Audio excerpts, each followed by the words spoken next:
저는 선교사들은 우리를 대신해서 그 지역에 가서 복음을 전하는 사람들이라고 생각을 합니다. 예, 그래서 저희도 계속해서 관심을 갖고 또 형제님을 위해서 기도를 하겠습니다. 예, 그리고 저희가 오늘 살펴볼 주제는요, 교회 생활에 관한 부수적인 문제라고 이렇게 했는데요. 저희가 오늘 방문자들도 계신데 성경 공부 내용은 아니에요. 그래서 좀 죄송하다고 미리 말씀을 드리고요. 아마 다른 교회에서는 이런 내용들을 들어보신 적이 있을 겁니다. 오늘 다루려고 하는 주제는 저희가 이제 교회가 5년 되었고, 저는 개인적으로 이제 하나님 앞에서 좀 재정비를 해야 되는 이런 시기가 아닌가 이렇게 생각을 합니다. 그래서 저희가 지금 교회 생활 안내에 관한 저희 교회 내부용 이렇게 책자를 만들려고 합니다. 그래서 누가 교회 방문하면 한번 이거 읽어보시고 우리 교회에서는 이렇게 믿고 이렇게 하니까는 동의하시면 함께 신앙생활을 할 수 있습니다. 이렇게 안내해 줄 수 있는 책자를 만들려고 하는데요. 이제 앞부분 그 챕터가 한 4-5개로 이루어져 있는데 이제 앞부분 건 다 했습니다. 그래서 저희가 한 1년에 걸쳐서 중간중간 한 것들이 있어요. 기억나실지 안 나실지 모르겠지만 그걸 이제 소책자 분량 하나로 엮으려고 합니다. 그래서 앞에서 우리의 믿음을 좀 더 그 홈페이지에 그냥 우리의 믿음이 단순하게 우린 이것을 믿는다 짝짝짝짝 이렇게 선언하는 식으로 되어 있는데 그걸 설교로 한번 제가 풀어준 적이 있어요. 그래서 그게 제 앞에 들어가고 그 다음에 교회에서 서로가 어떻게 생활해야 되는지 다른 사람 어떻게 대해야 되지 이런 걸 제가 조금 다르게 2번에 걸쳐서 설교한 적이 있습니다. 그래서 그것들이 들어가고 그 다음에 이제 오늘 내용이 들어가고 맨 끝에는 이제 추천 필독 도서 그다음에 꼭 들어야 되는 설교 요 명단을 집어 넣으려고 합니다. 그래서 오늘은 이제 교회에서 우리가 그 아주 핵심적인 요소가 어떻게 보면 아닐 수도 있지만 반드시 우리가 한 번은 좀 다뤄야 되는 그런 문제들에 대해서 좀 간략간략하게 언급을 하려고 합니다. 그래서 다 받아 적거나 이러지 않으셔도 됩니다. 이 내용은 저희가 이제 책자로 만들어서 저희 교회에서 누구나 볼 수 있게 하고 또 새로 오시는 분들에게도 계속해서 나눠드릴 생각입니다. 모든 사람은 그리스도의 몸된 교회와 이 교회를 각 지역에서 대표하는 지역교회의 회원이 되어야 됩니다. 그렇죠? 그래서 방금 김기정 형제님과 저희는 지역교회는 서로 다르지만 이 그리스도의 몸된 교회는 같은 교회에 속해 있는 거예요. 서울이나 경기도나 다 같은 그리스도의 몸 안에 속해 있고, 이제 각 지역마다 교회가 서로 또 이렇게 그 지역에서 믿는 사람들이 모이는 모임은 이제 서로 다른 거죠. 그래서 구원받은 사람은 반드시 이 두 교회에 다 소속이 되어야 됩니다. 그래서 이 두 교회의 회원이 되어야 주님 앞에서 열매 맺는 삶을 살 수가 있습니다. 특히 지역교회는요, 이 눈에 보이지 않는 그리스도의 몸을 가시적으로 보여주는 그 역할을 할 뿐만 아니라 그리스도인들이 효과적으로 서로 일할 수 있는 기관입니다. 예를 들면 여러분도 지역교회에 속해 있고 저도 이 지역교회에 속해 있죠. 근데 저는 이제 저도 섬기는 일을 하고, 예를 들면 설교도 하고 성경 공부도 가르치고 우리 교회에서만 이렇게 하는 것이 아니라 우리 교회에서 한 걸 녹화를 해서 인터넷에 올리면 다른 먼지교회에서도 볼 수가 있죠. 다른 그리스도인들에게도 또 유익을 줄 수 있는 일을 하고 있는 거죠. 또 이제 문서사역도 하고 있어요. 그런데 이게 저 혼자 하는 것 같지만 사실은 그렇지는 않습니다. 여러분이 없었다면, 저희 교회에 모이는 사람들이 없었다면 제가 이 일을 할 수가 없어요. 첫째는 저도 이제 매주 가르쳐야 되니까 성경을 연구하거든요. 그래서 이것을 이제 또 이렇게 설교나 성경 공부로 하고, 만약에 교회에 아무도 안 모였다면 저도 이렇게 연구를 하지 않았을 겁니다. 그렇죠. 진도가 안 나간다는 거예요. 그래서 여러분이 있었기 때문에 성경을 강의하고 이런 것들이 이제 이루어진 거고, 그걸 또 다른 사람들이 다 공개적으로 볼 수 있게 올리고 또 책으로 만들어서 필요한 사람들에게 나눠주고 이런 일을 할 수 있었던 거고요. 좀 더 이제 직접적으로 이야기를 하면, 여러분이 한마디로 저에게 지금 먹고 살 수 있게 페이를 주시는 거잖아요. 그러지 않았다면 저는 제가 또 가족을 부양하기 위해서 다른 일을 했어야 됐겠죠. 그러면 지금 하는 일은 예를 들면 문서사역을 하지 못하든지 줄일 수밖에 없었다는 겁니다. 그러니까 문서사역을 저 혼자 하는 것 같지만 사실 여러분이 있기 때문에 할 수 있는 거예요. 저희 교회에서도 문서사역 후원하는 분이 있고 안 하는 분도 있어요. 제가 말하는 건 문서사역 후원하는 분만 말하는 게 아니에요. 후원 안 해도 우리 교회 회원으로 있는 분들로 인해서 제가 문서사역도 할 수 있는 거라는 말씀을 드리는 거예요. 여러분이 없었다면, 또 교회에서 저를 지원해 주지 않았다면 저는 목회만 하기도 바쁘겠죠. 다른 독립침례교회 목사님들이요, 문서사역에 관심이 있으면서도 하지 못하시는 분들이 많이 있어요. 왜냐하면은 그 교회에서는 페이를 줄 수 있는 여건이 안 되기 때문에 목사님이 할 수 없이 일하시는 분들도 있거든요. 그러면 매주 설교 준비하고 이러기도 바빠요. 아마 여러분들 직장 생활 하시는 분들 잘 아실 거예요. 직장 다니면서 매주 설교랑 성경 공부 2편씩 준비해라 하면, 또 주중 성경 공부 있으면 3편 준비해라 하면 그것만 하기도 굉장히 바쁩니다. 딴 거 거의 못해요. 문서 사역이고 뭐고 이런 거 할 수가 없다는 거죠. 그래서 저 개인의 사역인 것 같지만 사실 그렇지 않다는 겁니다. 여러분들이 함께 해주지 않는다면 혼자 이런 걸 다 할 수가 없다는 겁니다. 물리적으로도. 예, 그래서 그리스도인들이 서로 힘을 합해서 일할 수 있게 하는 효과가 있다는 거예요. 이 지역교회라는 것 자체가. 주님께서는 바울과 요한을 통해서요, 각 지역교회에 편지를 보내셨습니다. 바울을 통해서도 보내시고 요한을 통해서도 또 보내셨죠. 요한계시록 2, 3장에 나온. 당시에 지역교회의 회원이 아닌 사람은요, 이러한 주님의 말씀을 받지 못했을 겁니다. 에베소 교회에 보내는 편지, 그 교회에 속한 사람이 아니라면 그 편지를 보지 못했겠죠. 근데 다른 지역교회에 속한 사람은 또 이런 편지를 서로 돌려서 보라 이런 얘기도 했죠. 그러니까 다른 지역교회에 속한 사람들은 다 돌려서 받겠죠. 개인은 구원은 받았지만 교회에 속하지 않았었다면, 지역교회에 속하지 않았었다면 그런 편지를 보지 못했겠죠. 예, 그래서 이 지역교회에 속하는 일은요, 굉장히 중요한 일이라는 겁니다. 이렇게 주님께서는 지역교회에게 말씀을 주시고 지역교회를 통해서 일하시기 때문에 구원받은 모든 사람은 반드시 지역교회 회원이 되어야 됩니다.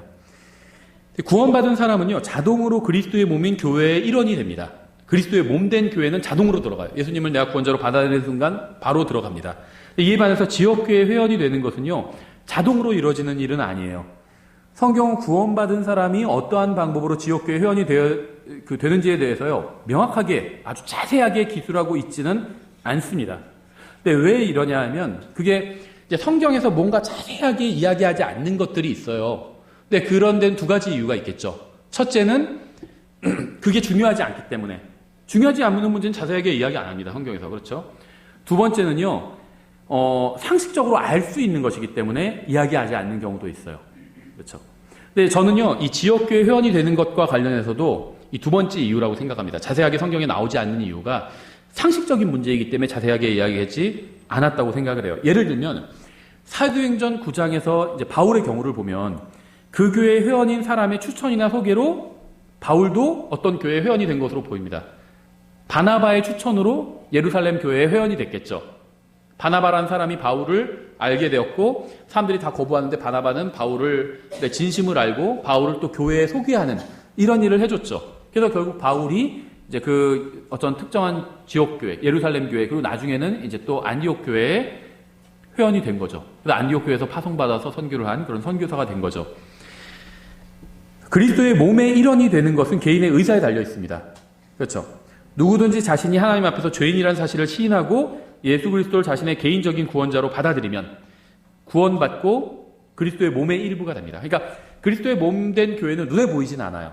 근데 이 그리스도의 몸된 교회의 회원이 되는 방법이 무엇이냐? 의사표현이라는 거죠.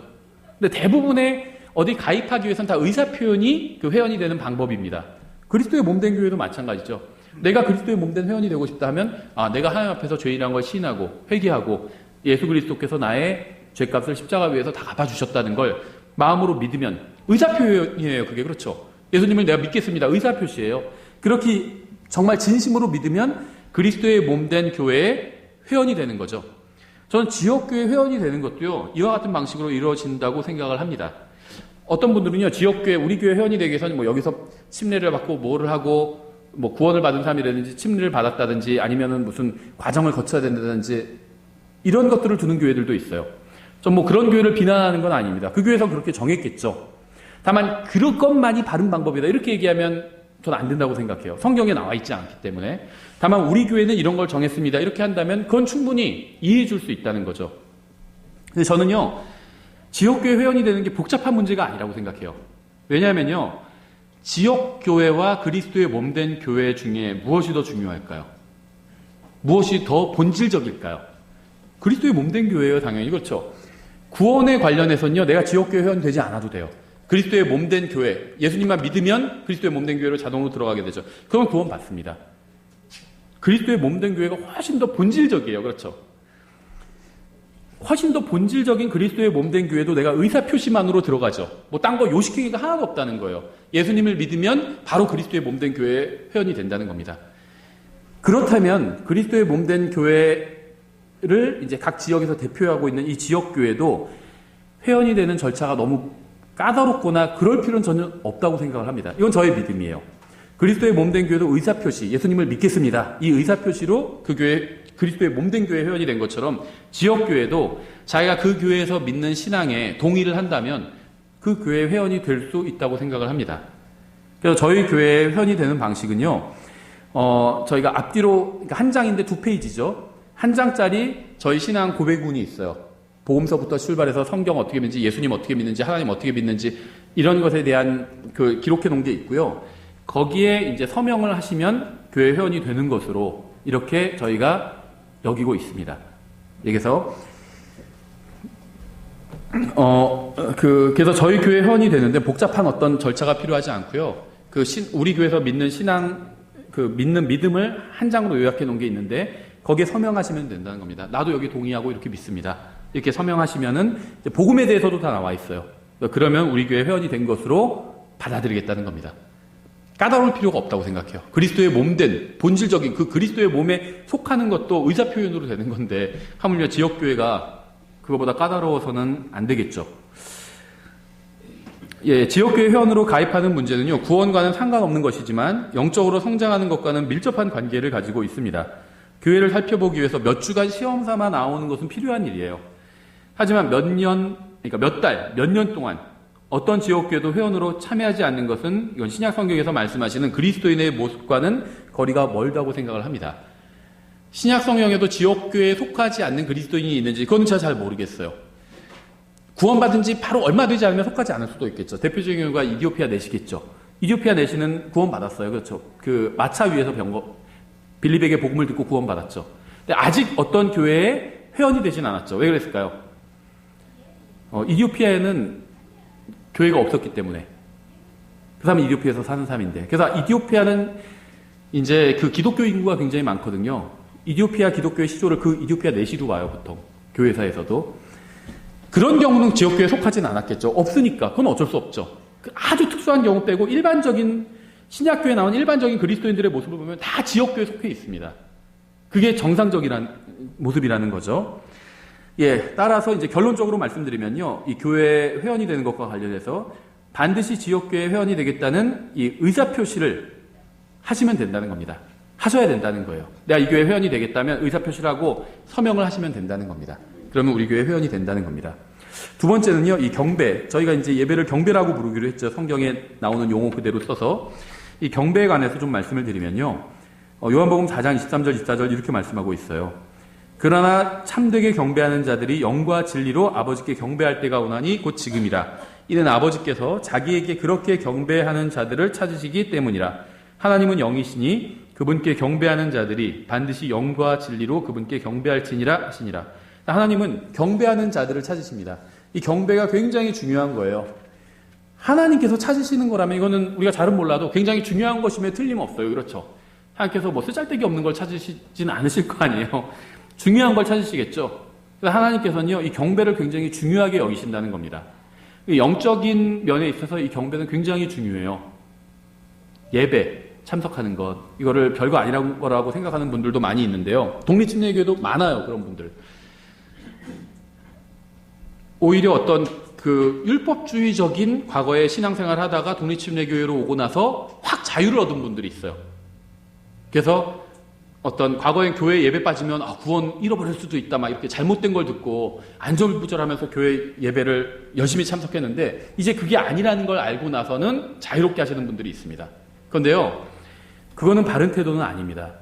그리스도인은요, 그러니까 오전 설교에서도 하나님께서 갖고 계신 시각을 우리가 가져야 된다고 했는데 그건 하나님 말씀을 읽는 것을 통해서 오거든요. 우리는 하나님께서 보시는 것처럼 봐야 돼. 하나님께서 무슨 말이냐면 하나님께서 중요하게 여기시는 걸 우리도 중요하게 여겨야 됩니다.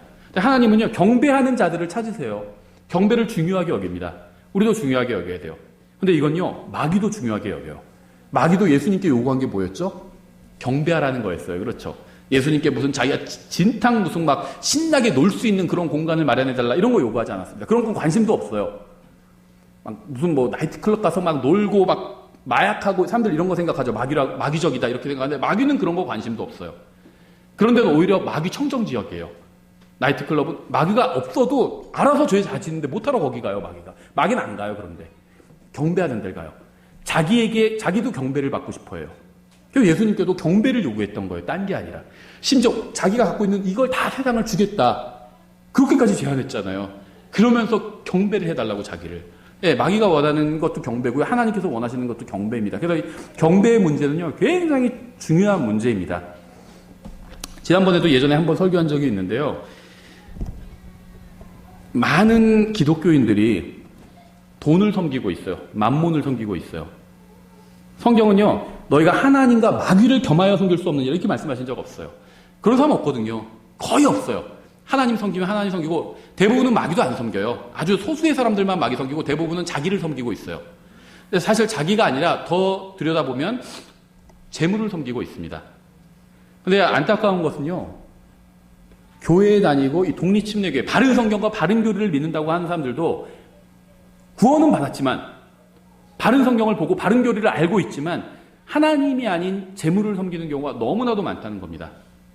어떻게 그런 사람이 설마 있을까? 많아요. 저는 오히려 그 독립침례교회, 뭐 제가 다 아는 건 아니지만 제가 겪어본 바로는 하나님을 섬기는 사람보다 재물을 섬기는 사람이 훨씬 많아요. 독립침례교회도. 개신교 얘기할 것도 없이 독립침례교회를 봐도.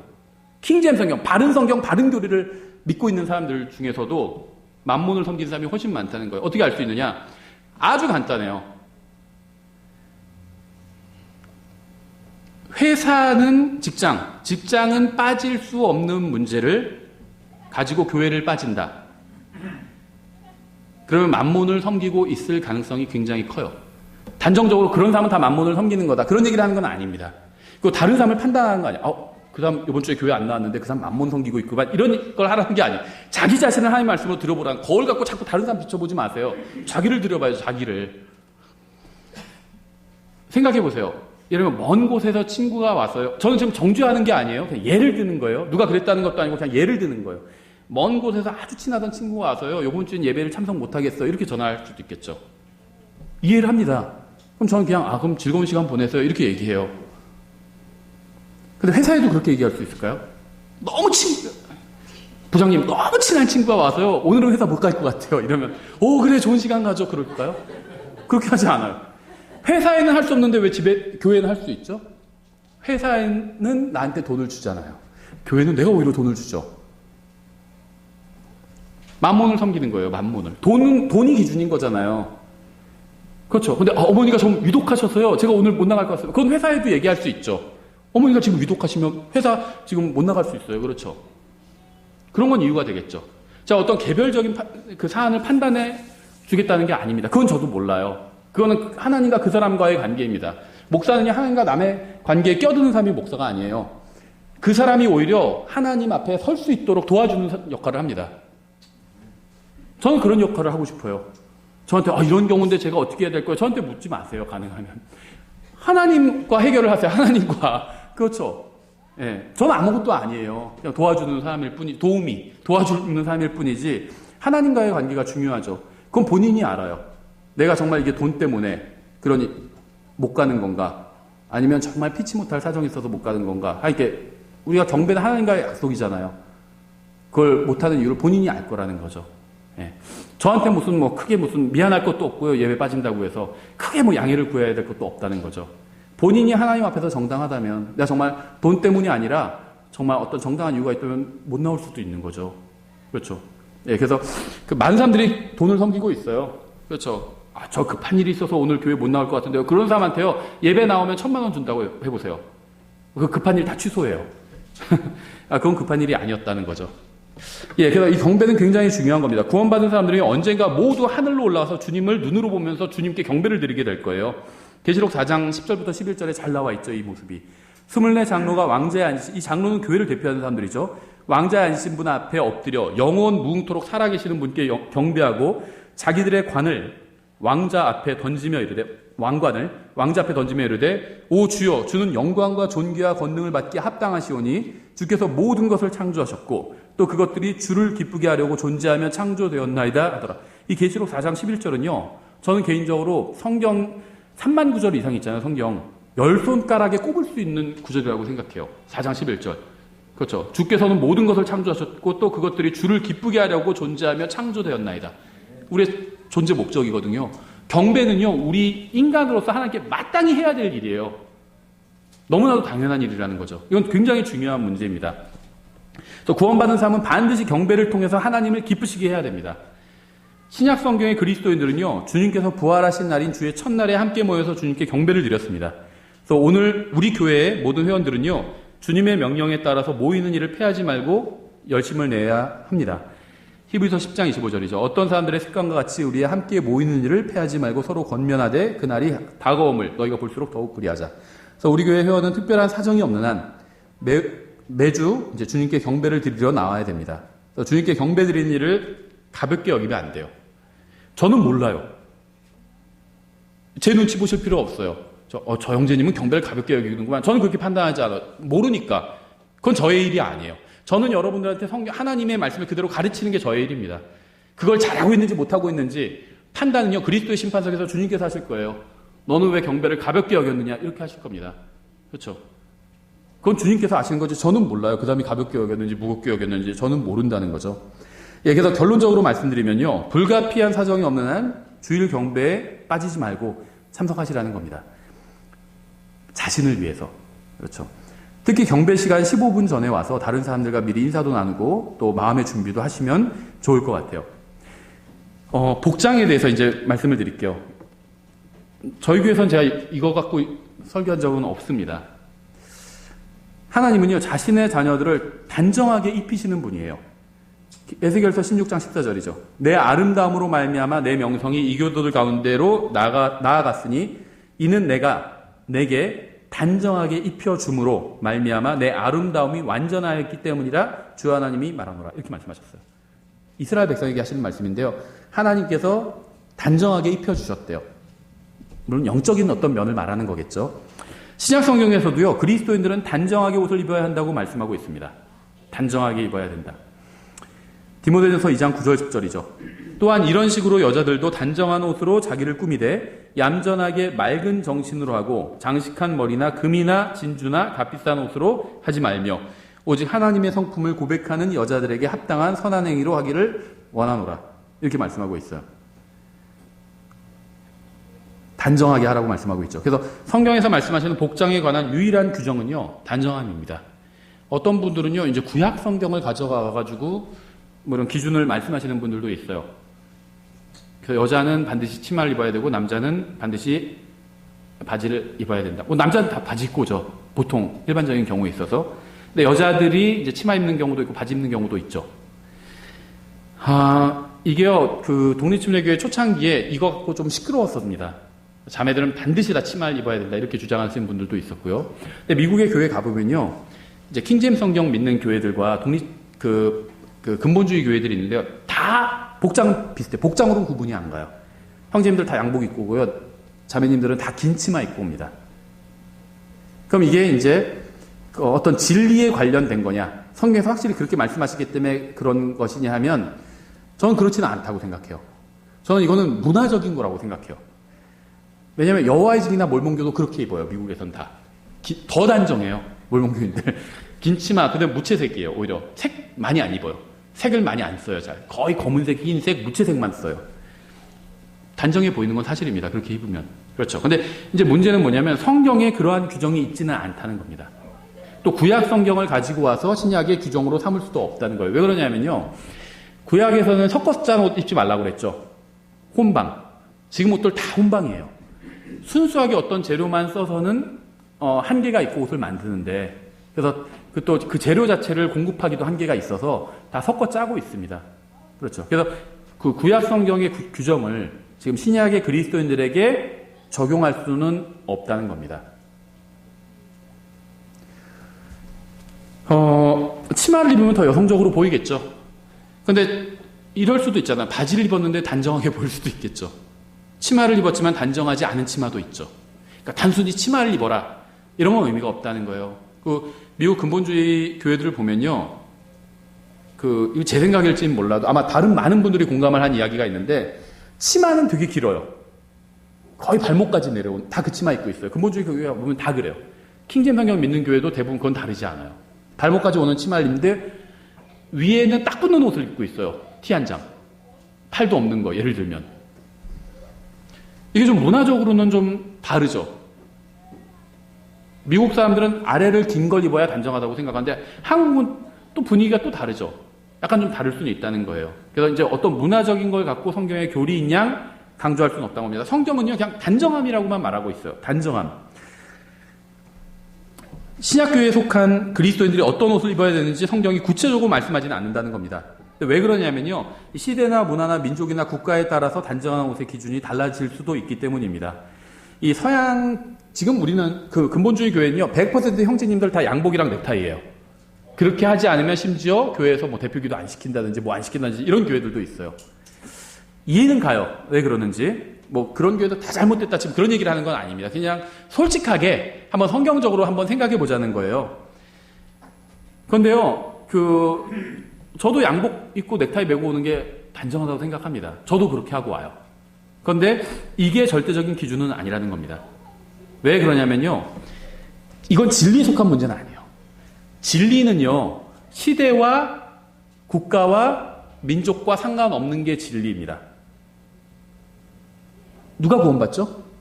예수님을 구원자로 받아들여야 구원받는 거죠. 교회의 일부가 되는 거죠. 그리스도의 몸의 일부가 됩니다. 이거는 시대와 문화와 상관없죠. 다 똑같아요. 한국이나 미국이나 어느 나라 다 똑같습니다. 그런데 이 옷차림은 그렇지 않죠. 이 양복이요, 우리가 말하는 이 정장이 지금 세계적으로 표준이 돼버렸잖아요. 그렇죠. 한국은 원래 정장이 뭐죠? 두루마기 입고 갓 쓰고 이렇게 하는 거예요. 근데 제가 그렇게 한다면 사람들이 다 받아들이지 않겠죠. 우리나라에서는 보통 해방신학 하시는 분들이 그러고 오잖아요. 받아들이지 않겠죠. 근데 이 서양 정장이 정착된 게 그리 오래되지 않아요. 뭐 300~400년 그 이상 되지 않아요. 오래되지 않아요. 아마 복식사 공부하는 사람들은 알 텐데요. 짧게 잡으면 100년도 안 될 수도 있어요. 왜냐면 이 정장 자체는요, 이거는 군복에서 왔거든요. 이 정장의 조상은 군복이에요. 군복. 넥타이도 마찬가지고. 넥타이가요, 이 부대의 소속 마크를 알려줘요. 소속 부대를. 그래서 이렇게 사선 스트라이프 있는, 지금 넥타이가 다양한데요. 스트라이프 있는 게 기본형이거든요. 넥타이는. 가장 점잖은 거예요. 아무것도 없는 것보다 스트라이프가 있는 게. 이게 왜냐하면 기본 소속을 말해주는 거기 때문에. 오래된 게 아니에요. 이 정장 자체가. 그러면 300년, 400년 전에는 교회 어떻게 하고 왔을까요? 다른 복장을 하고 왔겠죠. 정장이 아니라. 전 세계 전체에 지금 같은 정장이 없었기 때문에. 이걸 기준으로 삼을 수는 없다는 겁니다. 성경에 없는 걸 자꾸 기준으로 삼을 필요가 없다는 거예요. 우리나라 동양뿐만 아니라 서양에서도 이 정장은 정착한 지가 그리 오래된 것이 아니라는 겁니다. 그래서 시대와 문화에 따라서 옷의 형태는 다르지만 무엇이 단정함인지 구분하는 것이 그리 어려운 일은 아니라, 정장이 있기 전에도 단정함이라는 건 있었다는 겁니다. 그렇죠? 과거 우리나라에서도 격식을 갖춰야 되는 자리에선 격식에 맞는 옷을 입었다는 거죠. 근데 그런 옷들의 특징이 뭐냐면 주로 좀 길이가 길다는 거예요. 바지로 치면 반바지보단 긴 바지. 그렇죠. 마가복음 5장에서는요, 마귀 들린 사람이 이제 옷을 벗고 있는 것을 볼 수 있어요. 5장 15절에 예수님께 이르러 마귀 들려 군단을 지녔던 사람이 바른 정신으로 옷을 입고 앉아 있는 것을 보고는 두려워하더라. 이 본문도 가만히 생각해보면 되게 웃긴 본문이에요. 이 사람이요, 원래 무덤 위에서 옷을 벗고, 여기서 옷을 입고라고 했으니까 옷을 벗고 있었겠죠. 미친 사람들 옷 벗고 막 소리 지르고 난리치고 있었던 거예요, 무덤 위에서. 그런데 이 사람이 예수님을 만나고 나서 어떻게 됐죠? 바른 정신을 갖게 됐고요, 옷을 입게 됐어요. 그렇죠. 그리고 딱 점잖게 앉아 있습니다. 그걸 보고 사람들은 두려워했대요. 반대 아닌가? 옷 벗고 막 난동 부리면 그거 보고 두려워해야 되는데, 바른 정신을 가지고 옷 입고 딱 예쁘게 앉아 있으니까 두려워한 거예요. 세상은 반대죠. 네, 세상은 반대예요. 그래서 우리는 이 사람이 주님을 만나서 정신이 온전해진 후에 옷을 입은 것을 볼 수가 있고요, 하나님께서는 옷을 입혀주는 분이시란 걸 알 수가 있습니다. 하나님 만난 사람은요, 다 점잖게 옷을 입었다는 거죠. 그 옷이 무슨 옷이든 간에. 그렇죠. 아담과 이브가 죄를 짓고 나서 앞치마를 만들어 입었죠. 하나님께서 가죽 코트를 만들어 입으셨죠. 가죽 코트. 앞치마랑 코트는 달라요. 그렇죠. 그러니까 성경적인 단정함의 원칙은요, 긴 옷으로 몸을 가리는 것이라고 볼 수 있습니다. 부활 후에 베드로는요, 덧옷을 벗고 물고기를 잡다가요, 주님을 만나러 갈 때는 덧옷을 입었습니다. 요한복음 21장 7절에 나오죠. 그러므로 예수님께서 사랑하신 그 제자가 요한이죠. 베드로에게 이르되 그분은 주시라 하니 이제 시몬 베드로가 그분이 주시라는 말을 듣고는 벗고 있었으므로 웃옷을 벗고 있었다는 거예요. 덧옷을. 어부의 덧옷을 걸친 뒤 바다로 뛰어들더라. 보통 바다로 뛰어들 때 어떻게 하죠? 옷을 입고 뛰어들지 않죠. 옷을 더 벗고 바다로 뛰어들잖아요. 주님께서 저쪽 육지에 나타나셨으니까 내가 배 위에 있고 빨리 주님을 만나고 싶으니까 바다로 뛰어들어서 헤엄쳐서 간 건데 덧옷을 입었다는 겁니다. 그렇죠. 그래서 성경에 명확하게 기준이 나오지 않는 경우에 우리는 상식적인 기준을 세우면 돼요. 저는 이 말라기 1장에 굉장히 상식적인 이야기가 있다고 생각합니다. 말라기 1장 한번 들어보세요. 7절부터 8절에 이제 하나님께서 이스라엘 백성을 책망하시는 부분이에요. 너희가 더러운 빵을 내 제단 위에 드리고는 이르기를 우리가 어떤 점에서 주를 더럽게 하였나이까 하나니 너희가 이르기를 주의 상은 업신여겨도 된다 하는 점에서 그리하였느니라. 만군의 주가 말하노라. 너희가 눈먼 것을 희생물로 드리면 그것이 악하지 아니하냐. 너희가 다리 저는 것과 병든 것을 드리면 그것이 악하지 아니하냐. 이제 그것을 내 총독에게 드려보라. 그가 너를 기뻐하게 했으며 내 외모를 용납하게 했느냐. 무슨 말인지 아시겠죠? 권력자에게 줄 수 없는 건요 하나님께도 드릴 수 없다는 겁니다. 이스라엘 이 말라기 상황에서요 이스라엘의 종교 자체의 그 겉모습은 유지되고 있었어요. 그러니까 정말 진실하게 하나님을 찾는 면은 다 그런 것들은 붕괴돼 버렸는데 껍데기 종교는 그대로 유지되고 있었습니다. 그러니까 하나님 앞에 제물을 드려야 되잖아요. 희생 제물을 드려야 되는데 아깝잖아요. 그러니까는 딱 자기 우리에 보고 병든 거 어차피 죽일 거 그거를 갖다가 드렸다는 거예요.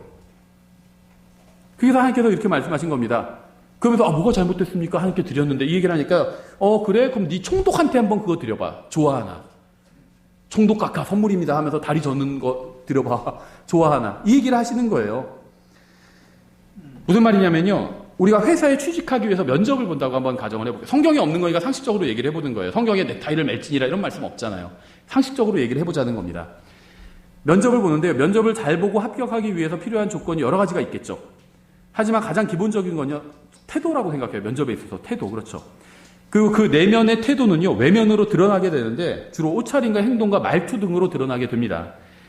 좋은 인상을 주기 위해서 가장 깔끔한 옷을 입고 면접에 가고 행동과 말투도 조심하겠죠. 하나님께 경배드려 나오는 그리스도인들의 태도도 최소한 이보다는 못해서는 안 된다는 거죠. 옷차림은요. 상대방을 존중한다는 마음을 외적으로 드러내 줍니다. 그렇죠. 선보러 갈 때 뭐 입고 가죠? 반바지에다가 슬리퍼에다가 다 늘어진 목티 입고 나가지는 않잖아요. 그렇죠. 선보러 나갈 때 깨끗한 옷을 입고 나가죠. 왜 그러죠? 상대방을 내가 존중하기 때문이죠. 목사가 제일 중요한 건 뭐죠? 설교라는 거예요. 그렇죠. 목사는 기본적으로 성경을 가르치는 일을 하는 사람이거든요. 설교도 잘하고 다른 것도 다 잘하면 최고겠죠. 근데 설교와 다른 모든 게 있어요. 다른 사람들 막 접대도 하고 뭐 하고 막 이런 것들.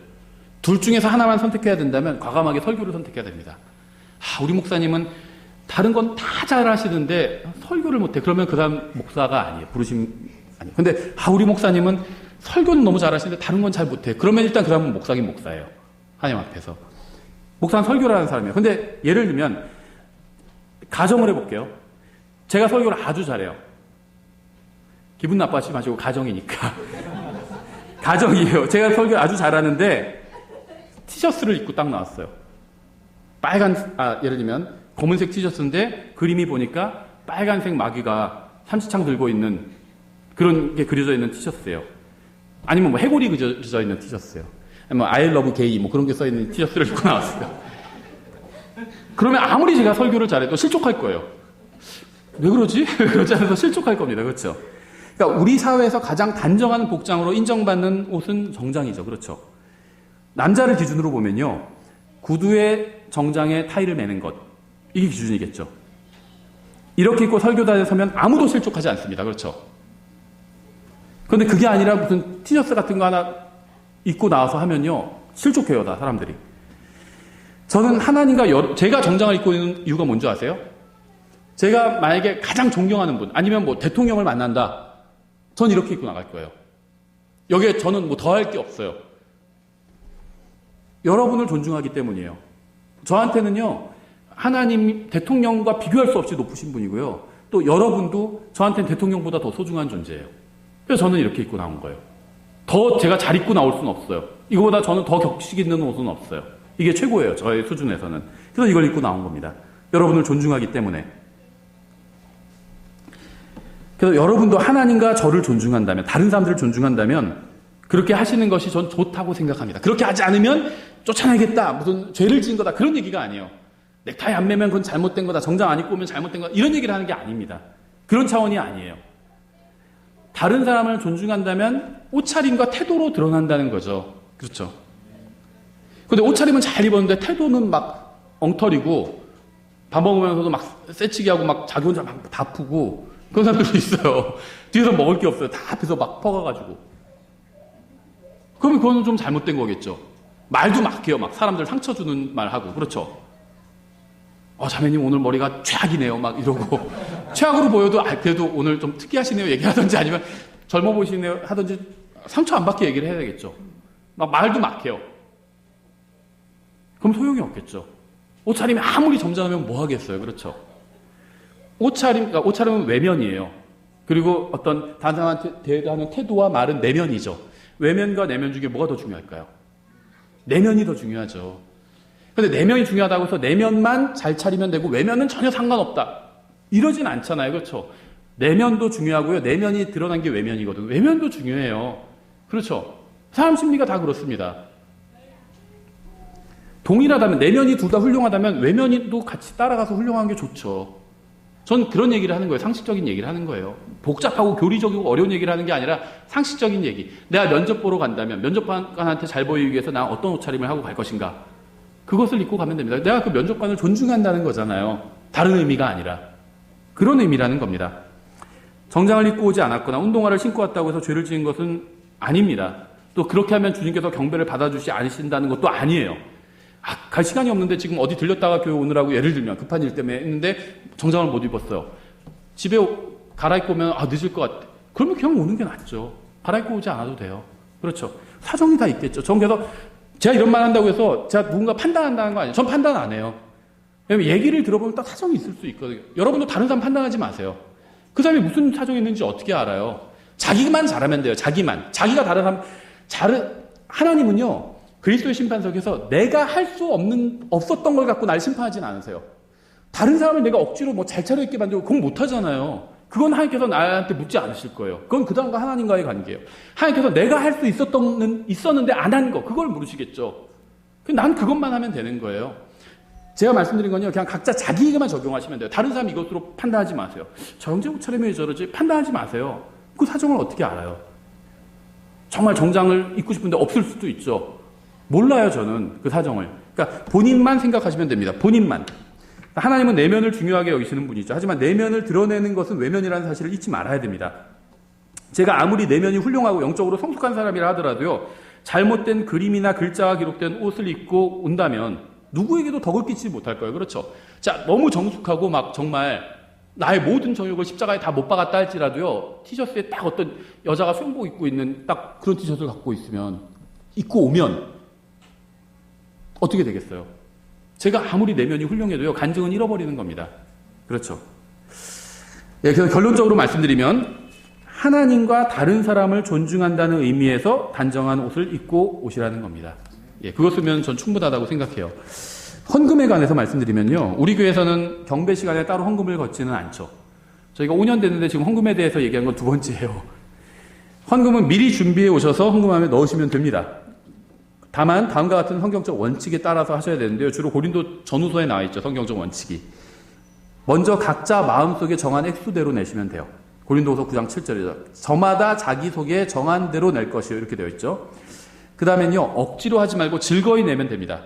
같은 절에 마지못해 하거나 억지로 하지 말지니 하나님은 즐거이 내는 자를 사랑하시느니라. 그 다음에 그 한 절 전인데요, 고린도후서 9장 6절에 인색하게 하지 않으면 됩니다. 다만 내가 말하라는 것은 바는 이것이니 곧 인색하게 뿌리는 자는 또한 인색하게 거둘 것이요 풍성하게 뿌리는 자는 또한 풍성하게 거두리라는 것이라. 네 번째 원칙은요, 자원하는 마음으로 드리는 겁니다. 고린도서 8장 12절이죠. 먼저 자원하는 마음만 있으면 사람이 가진 것에 따라 주께서 그것을 받으실 것이요. 자원하는 마음으로 드리면 된다는 거예요. 그 다음엔요, 빚내서 할 필요는 없다는 겁니다. 고린도후서 8장 12절이죠. 그가 갖지 아니한 것은 받지 아니하시리라. 빚은 내가 없는 거를 빌려서 내는 거잖아요. 그럴 필요는 없다는 거예요. 또 하나님께서 형통하게 하신 대로 하면 된다는 겁니다. 고린도전서 16장 2절이죠. 주의 첫날에 너희 각 사람이 하나님께서 자기를 형통하게 하신 대로, 이렇게 말씀하고 있죠. 나에게 복 주신 만큼 많이 복 주셨는데 조금 드린다면 그건 인색하게 될 수 있죠. 그러니까 이거는요, 성경은요, 액수를 정하지 않아요. 퍼센테지 액수, 이걸 정해놓지 않아요. 신약 성경은. 원칙만 얘기하고 있습니다. 누가 10만 원을 헌금해요. 근데 그 사람이 수입이 50만 원이에요. 그럼 이건 풍성한 거죠. 인색한 게 아니에요. 그렇죠. 그 다음에 한 달 수입이 1억이에요. 10만 원을 해요. 그럼 이건 인색한 걸 수도 있다는 거예요. 이건 사람마다 다 달라요. 그렇죠. 그러니까 각자 자기가 알아요. 자기 사정을. 그래서 남은 판단하면 안 돼요. 그 사람이 수입이 얼마인지 우리가 어떻게 알아요? 다른 사람 함부로 판단하면 안 돼요. 각자 자기를 판단해보라. 하나님 앞에서 하나님의 말씀으로 나를 판단해보라는 거예요. 내가 지금 하는 게 인색한 건지 정말 내가 풍성하게 드리는 건지 각자가 판단하면 됩니다. 저는 절대 그걸 누가 얼마 했는지 알아보지도 않고요. 알아볼 일도 없어요. 제가 판단할 바가 아니에요. 그거는. 각자가 주님 앞에서 판단하시면 돼요. 그 다음에 주의 첫날 드려야 되겠죠. 고린도전서 16장 2절. 주의 첫날에 너희 각 사람이 하나님께서 자기를 형통하게 하신 대로 자기 곁에 모아두어 내가 갈 때 모으는 일을 없게 하라. 이렇게 했고요. 가장 중요한 것은 먼저 자신을 주님께 드려야 되겠죠. 고린도서 8장 5절. 그들은 우리가 바라던 것과 달리 이 일을 행하되 먼저 자신을 주께 드리고 또 하나님의 뜻에 따라 우리에게 주었도다. 우리에게 주었다는 건 이제 헌금, 돈을 지원해 줬다는 거예요. 선교 사역비를. 그러니까는 헌금을 하나님께 내가 돈을 드린 건 훌륭한 일입니다. 근데 그거보다 먼저 해야 될 게 먼저 자신을 주님께 드려야 된다는 거예요. 무슨 말이냐면요. 아무리 헌금을 많이 해도 자기 자신을 주님께 드리지 않으면 그리스도의 심판석에서는 상급받을 게 없다는 겁니다. 가장 본질적인 거예요. 내 마음을 드리고 마음이 있는 곳에 내 돈도 같이 가 있거든요. 그러니까 돈도 드리고 이렇게 하는 거예요. 이 11조는요. 신약 교회를 위한 교리는 아닙니다. 11조는 교리적으로 해당되지는 않는다는 거예요. 물론 자기 수입의 10분의 1을 드리겠다 마음속으로 정했다면 그렇게 하면 됩니다.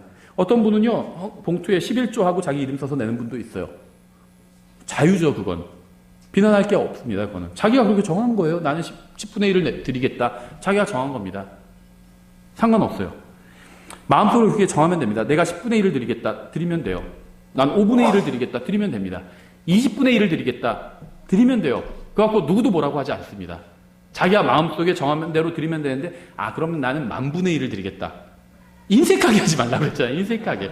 그러면 돼요. 이 원칙, 제가 지금 8가지 불러준 이 원칙에 맞으면 돼요. 그렇죠. 근데 그건요, 아무도 몰라요. 나만 알 수 있어요. 내가 드리는 게 인색한지 풍성하게 드린 건지 나만 알 수 있어요. 자기가 자기를 점검해 보라는 거예요. 남의 거 점검하지 마세요. 점검할 수도 없어요. 그 교회 싸움 나거든요. 남의 거 점검하지 마세요. 자기 것만 점검해요. 자기 것만. 그래서 이런 원칙에 따라서 자신이 마음속에 정한 금액을 즐겁고 인색하지 않고 자원하는 마음으로 주님께서 형통하게 하신 대로 헌금을 하면 됩니다. 이게 원칙이에요. 그래서 그리스도인은 가정과 교회를 부양해야 됩니다. 그리스도의 심판석에서 주님께서는 우리가 어디에 무엇을 위해 돈을 썼는지 반드시 물어보실 거예요. 대답할 수 있어야 된다는 거죠. 너희 보물이 있는 곳에 거기에 너희 마음도 있느니라 이렇게 말씀하셨죠. 예, 그 다음에 이제 호칭에 대해서 저희가 마지막으로 정리를 한번 해보려고 합니다. 앞에 것들은 좀 더 단순한 문제들을 제가 얘기한 거고요. 이 호칭도 사실 좀 단순한 문제인데, 어떤 분들은 이걸 굉장히 심각하게 받아들이는 분들이 있어서 좀 다뤄보려고 하는데요. 서로 간에 무엇이라고 불러야 되는지, 그리스도인의 가장 기본적인 호칭은 형제 또는 자매죠.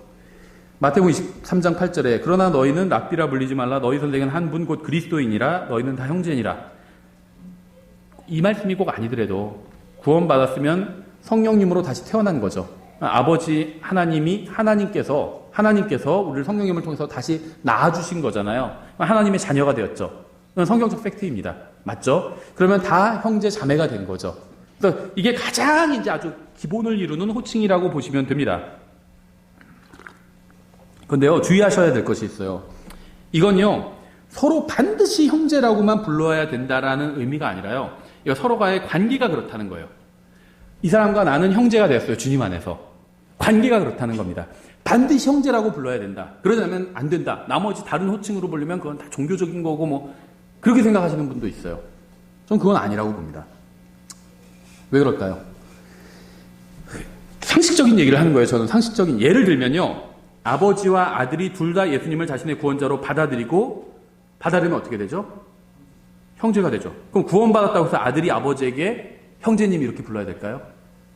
형님? 그럼 족보가 이상해지죠. 그런 말이 아니라는 거예요. 아버지는 아버지예요. 왜 그런지 제가 뒤에서 예를 한번 찾아 보여드릴게요. 구원받았다 할지라도 하나님 앞에서 관계가 형제가 됐다는 거예요. 피를 함께 나눈. 그거지 호칭도 형제라고 불러라. 그 말은 아니라는 겁니다. 이거 상식적인 거예요. 아예 상식이 없는 분들이 있어서 제가 이런 얘기를 드리는 거예요. 왜 형제인데 형제라고 안 부르고 다른 호칭으로 부르니까. 상식적인 문제예요.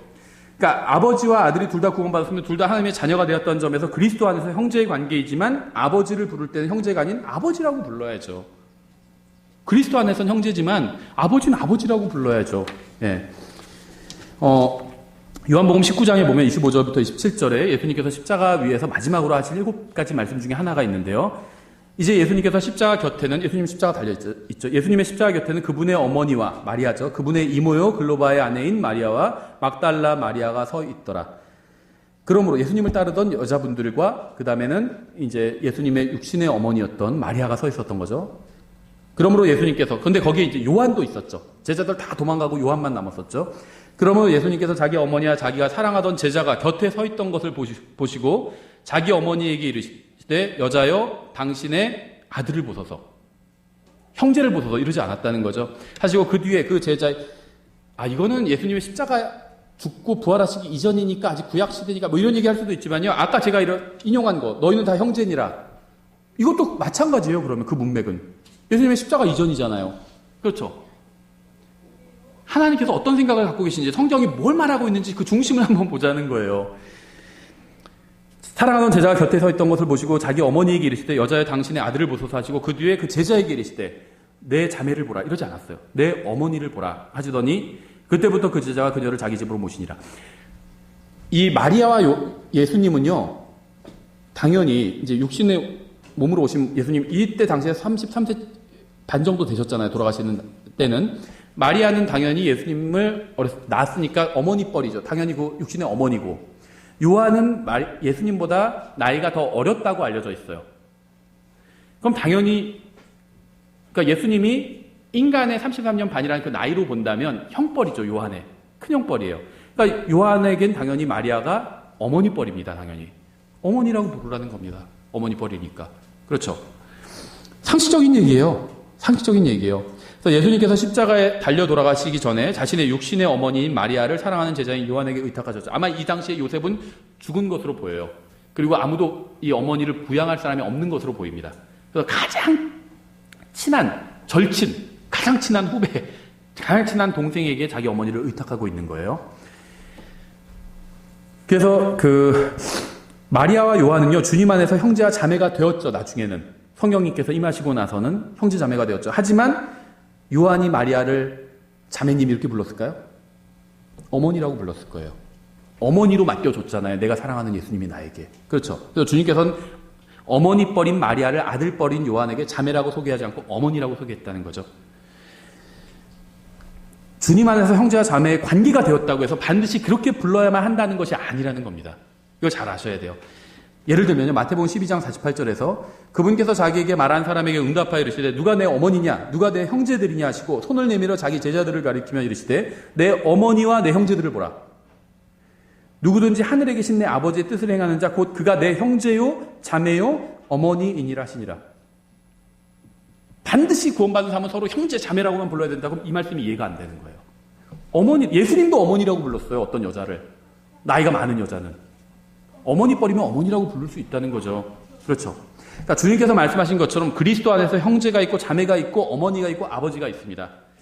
주님 안에서 모두 영적으로 형제와 자매의 관계지만 그와는 별개로 아버지와 어머니라는 호칭도 사용할 수 있다는 거예요. 이 형제라는 말은요, 이게 형제라고만 불러야 된다 반드시 이렇게 주장하시는 분들이 있는데요. 이거는 사실은요, 그 말 자체가 잘못된 말이에요. 왜냐하면 형제라는 말 자체는 잘못된 말이에요. 형제라는 말은요, 형과 동생이라는 의미예요. 형제. 전 남자 동생이 있거든요. 그럼 제가 제 동생을 다른 사람들한테 소개할 때, 이 사람이 바로 저의 형과 동생입니다. 이렇게 얘기하나요? 안 그러죠. 네. 그러니까 이 형제라는 말이요, 영어 브라더라는 말을 번역한 건데요. 브라더는 형도 되고 동생도 돼요. 그렇죠. 근데 한국말엔 그런 말이 없어요. 그래서 만들어낸 거예요. 형제라고 그냥 억지로 만든 거지. 그런 말은 없습니다. 이 사람은 그렇죠. 제 형과 동생입니다. 이렇게 소개하진 않잖아요. 그럼 이 형제라는 이 브라더라는 말이 어떤 표현이냐면요. 형님, 아우님 이런 표현이에요. 나보다 나이가 좀 많으면 형님, 나보다 나이가 좀 적으면 아우님 이런 아주 부드러운 표현입니다. 이 브라더라는 말은. 그래서요. 구원받은 사람끼리 물론 이 말을 쓰는 거 좋죠. 그런데요. 어떤 분은 저분 구원 확인도 제대로 아는데 왜 형제라고 불러? 이렇게 따지는 분도 있어요. 그 다음에 자기가 교회 다니다 왔고 저도 예수님 믿어요. 이렇게 예수님 믿는다고 하지만 실제 따지고 보니까 안 믿는 사람들도 있잖아요. 구원받지 않은 사람들도 있잖아요. 그런 거 왜 안 따져보냐는 거예요. 왜 그냥 형제님이라고 부르냐는 거예요. 자기가 예수님 믿는다고 하면 그냥 형제님이라고 불러주는 거예요. 성경도 그래요. 예를 들면 바울이 거짓 형제에 대해서 얘기하죠. 거짓 형제는 형제가 아니라는 거잖아요. 거짓 형제도 거짓 형제로 들어가기 전까지 형제라고 불렀잖아요. 근데 나중에 보니까는 같은 형제인 줄 알았는데 그래도 구원은요 다 각자 자기 종교를 열심히 받을 수 있죠. 이런 소리 하면은 이 사람 형제가 아니네. 그때 가서 판단할 수 있는 거죠. 처음부터 만나자마자 막 그걸 다 어떻게 구원 받았어요? 맞아요 하고 막 몇 장 몇 절이요. 이거 따져보진 않아도 된다는 거죠.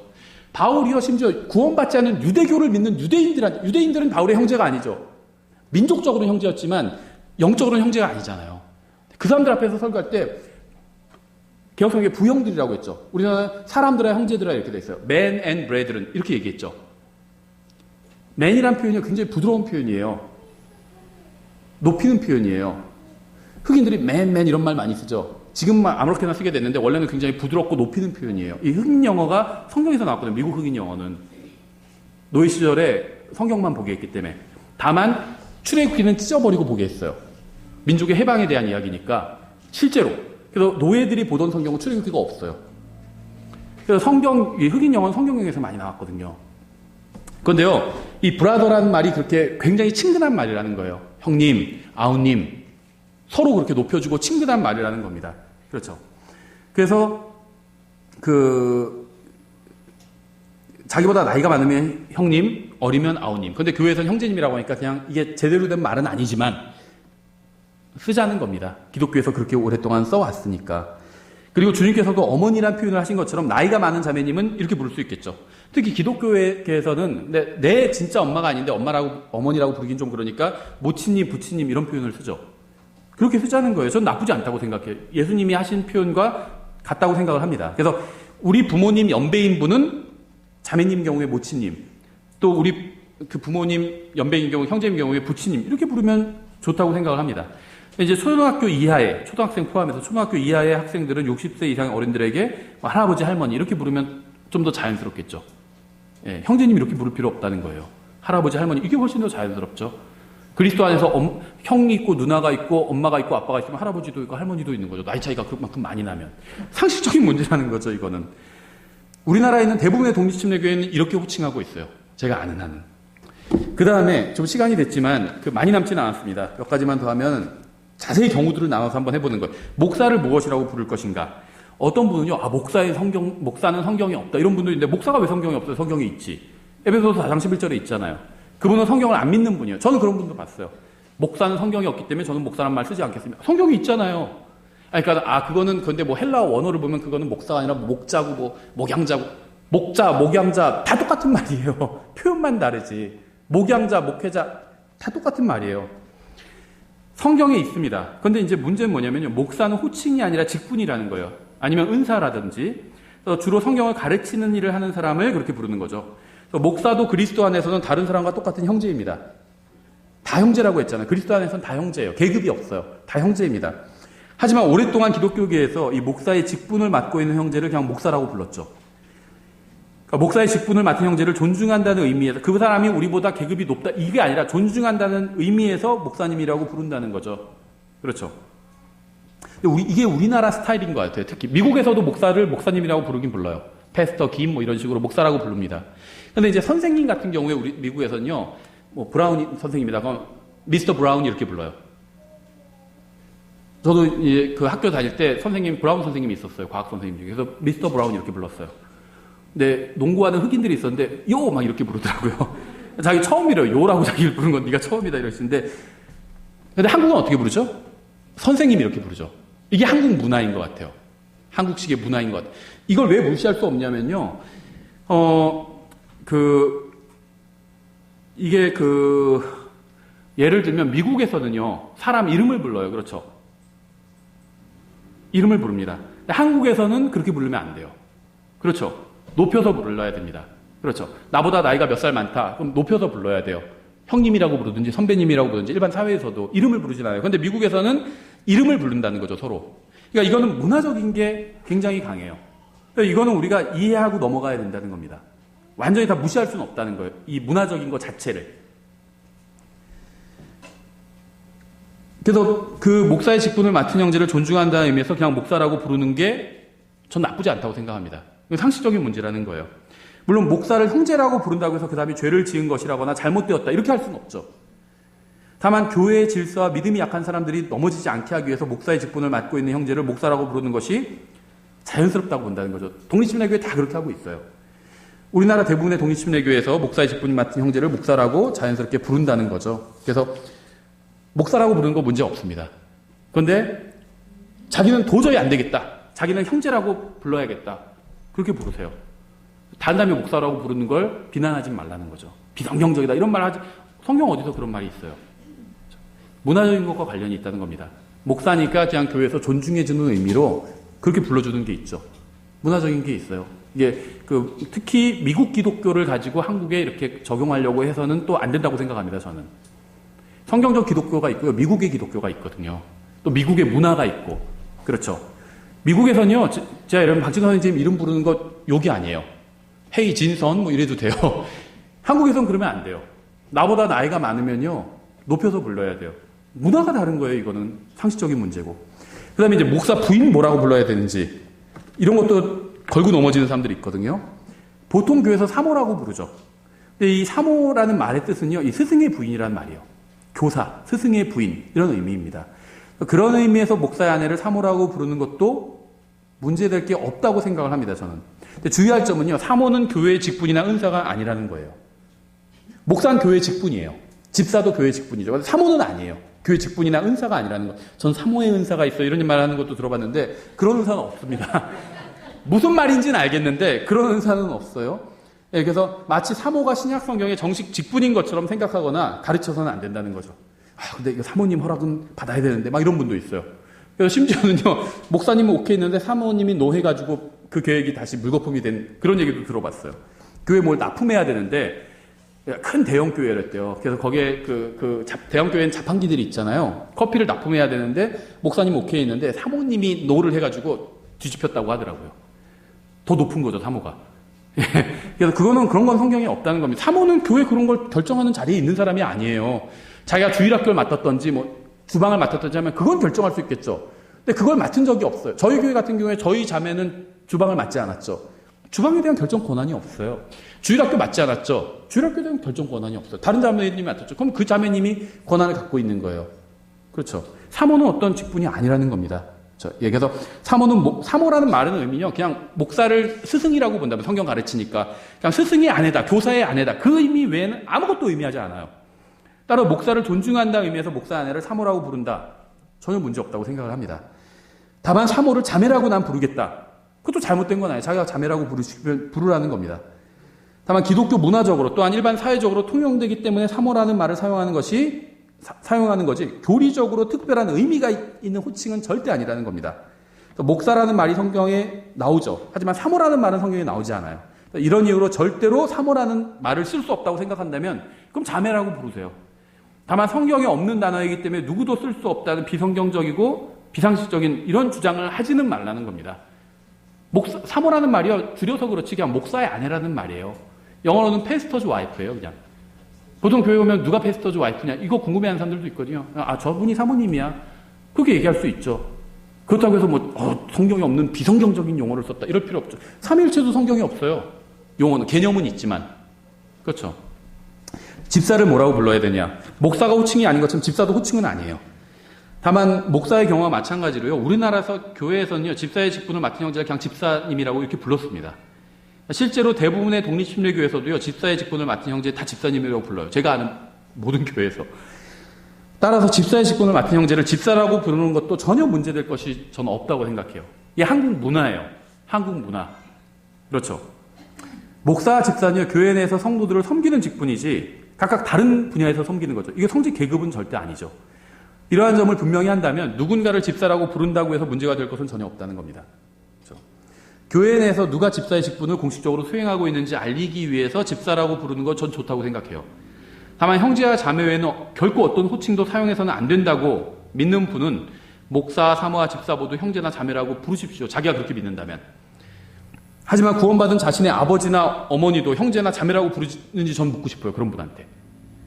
구원받은 사람은 다 형제와 자매지 무슨 목사, 사모 왜 집사라고 부르냐 이런 주장하는 분이 있다면 자기 아버지도 구원받았으면 형제라고 부를 건지 전 묻고 싶다는 거예요. 그럼 거기서 그건 아니죠 그러죠. 그 정도는 이렇게 생각하죠. 그러면 나머지도 마찬가지죠. 우리가 무슨 특별한 목사가 무슨 뭐 교회 주인이고 교회 머리고 이렇게 믿지 않잖아요. 예수님이 교회 머리고 목사는 가르치는 일을 한 사람이에요. 그냥 존중의 의미로 그렇게 하는 거죠. 집사도 우리가 성직 계급으로 얘기하는 게 아니라 교회에서 그냥 섬기는 어떤 일을 하는 사람이에요. 그렇게 그냥 부르는 거죠.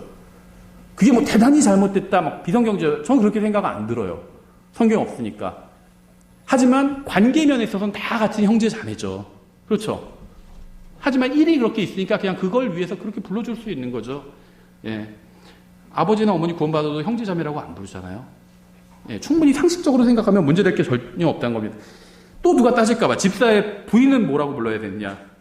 예. 일반적으로 독립침례교에서 집사의 부인 그냥 자매라고 부르더라고요. 다 그래요. 무난한 것 같아요. 다른 호칭으로 부르지는 않는 것 같습니다. 제가 아는 한. 그래서 우리 교회에서도 그렇게 하면 될 것 같아요. 자매님이라고 부르면 될 것 같아요.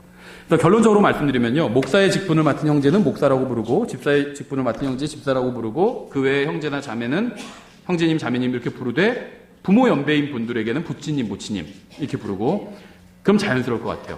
그래서 호칭보다 더 중요한 건요. 이 부르는 사람의 마음이죠. 상대방을 내가 진심으로 존중한다면 이런 호칭이 결코 문제가 되지는 않을 거라고 생각을 합니다. 예, 그래서 좀 시간이 지나는데요. 여기까지 이렇게 정리를 하고 기도하고 찬양하고 마치겠습니다. 기도하겠습니다. 하나님 아버지, 저희가 교회 내에서 부수적인 문제들에서 간단하게 다뤄봤습니다.